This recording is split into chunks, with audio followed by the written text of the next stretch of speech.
히트 시즌 2. You can see it on his face. He's like, oh man, that was a rough one. I almost threw that one away. Thankfully, he was able to take that win. Guys, we're going to jump into game number 2 now on Dust Towers. You can call me an alien in a superstitious land, but I'm flipping the pages, rattling cages in the Asian man. We never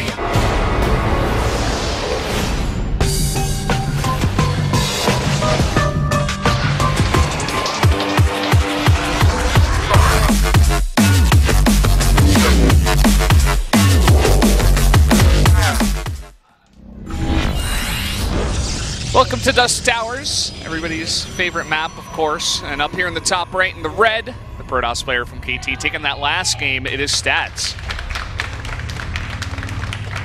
And down here at the bottom in blue, it is Bomber taking an early lead there with good control in the early game versus some of Stats' questionable decision making and defending that third base. And we're now going into the most standard map of them all. Now, everything I talk about on this map, of course, goes back to the horseshoe that exists. We should just call it Wolf's Horseshoe by now. I mean, you kind of created that term, and we all have been using it, so I think it's Wolf's Horseshoe. It basically is, okay? It sounds like some philosophical, that's the word I'm looking for. Yeah. Theory, Wolf's Horseshoe.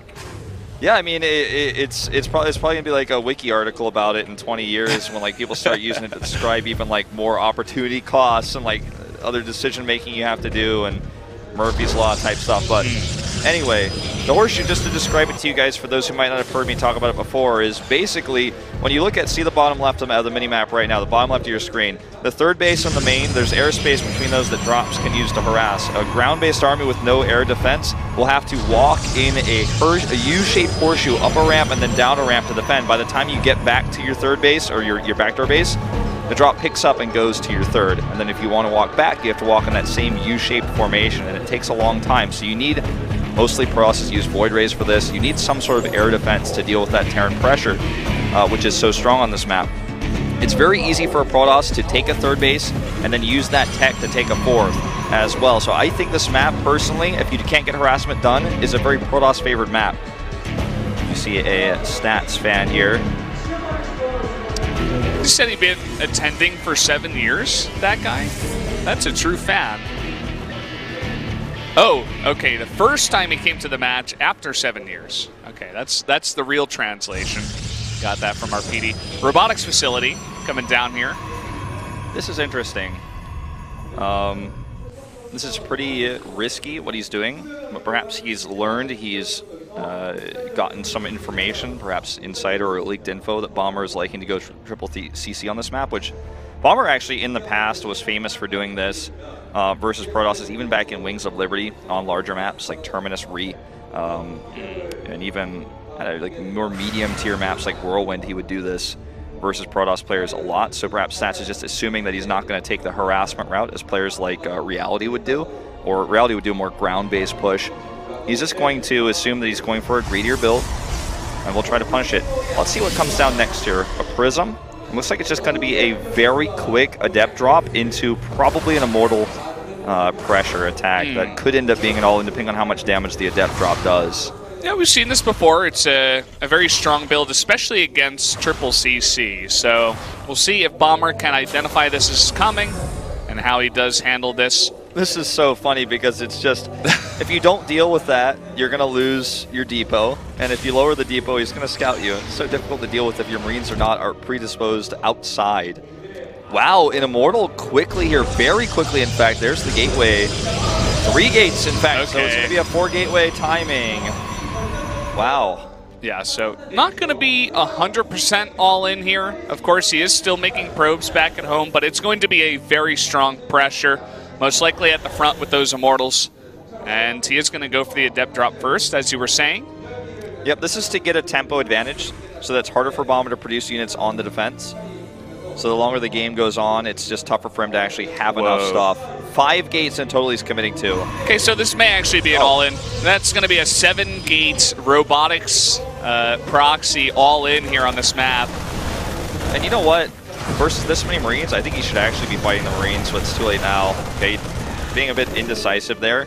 One of the things you can do with this kind of drop is if you kill Marines instead of SCVs, it forces him to move, of course, to the rest of his army down, but it means he has less units for the defense.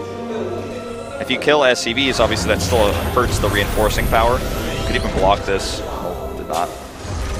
Yeah, this, thankfully for Bomber at least, he is going to have stim pretty quickly because the follow-up he went for was the double racks with the faster infantry upgrades and the double drop. But it's still going to be a hard hold, don't get me wrong. At least he will have the stim, but no bunkers. And no combat shields, which means the Marines will die so much faster with the adept attacks. And that's the issue here. It's so many adepts. And this wall isn't going to last very long. I guarantee you that. Actually, it's going to already go ahead and appreciate in. This looks like an impossible hold for Bomber. There are more adepts than there are Marines. He's going to split and commit. The Immortals, they didn't fully come in, and one does get surrounded here. With the Warp Prism, he can micro that a bit, but this is still a lot of Marines, and I'm not sure if he should have committed to that. Late micro on the Immortal, not saving it there, making a miscontrol, really costing him big. The Immortal also getting surrounded, and he didn't target it right away, so it spent like 3 of its first shots shooting SCVs instead of Marines. And Bomber is so confident he even lands the CC. What he doesn't know, though, is this is an 8 gateway attack. Stim, of course, every time he uses it, it's going to make his units more vulnerable to the adepts, but he's actually on the chase here. Can he get that Prism? He's going for it! He's going for the Prism! And he gets it! That's the cancel! This will stop the attack! And there is a warp in here, but it's very, very slow at that pylon. And this is just going to be way too much bio, and this is going to be totally shut down. GG! Bomber taking the win. Getting that Warp Prism was literally game-ending. If he had been a little bit further back, or if Bomber had not been confident enough to target that down, could have been a totally different situation. 7 more adepts come in, or 8 more. I'm not even sure if he was 7 or 8. He was warping in there, but okay, a lot more adepts come in, 7 or 8 more. Then he pushes the advantage that he has in army at that moment. Bomber has to back off, probably pick up his Marines, might have to lift his third base, we go into a totally different situation. Killing that Warp Prism, stopping that warp in gives Bomber just enough. He has the critical mass to win that fight. And I feel like Gumio's watching this right now, and he's like, wow, I am getting out of here in first place super easily, because I feel like, you know, stats, it is kind of tailored, I feel like, what he's doing right now for this series, for sure, but I feel like he's not taking it seriously. And if you come into any kind of match in Korea, Bomber's still a fantastic player. You know, we don't put him down, but we compare him to players like Stats, because Stats is a lot better, right? He has more results recently, but if you come in here and you do builds like that and you're not perfectly microing, a player like Bomber can easily take games off of you. Yeah, I feel like if I had to like guess, if I had to like kind of take a little theory crafting moment here, I feel like he's reading the group incorrectly, because he's thinking this was going to be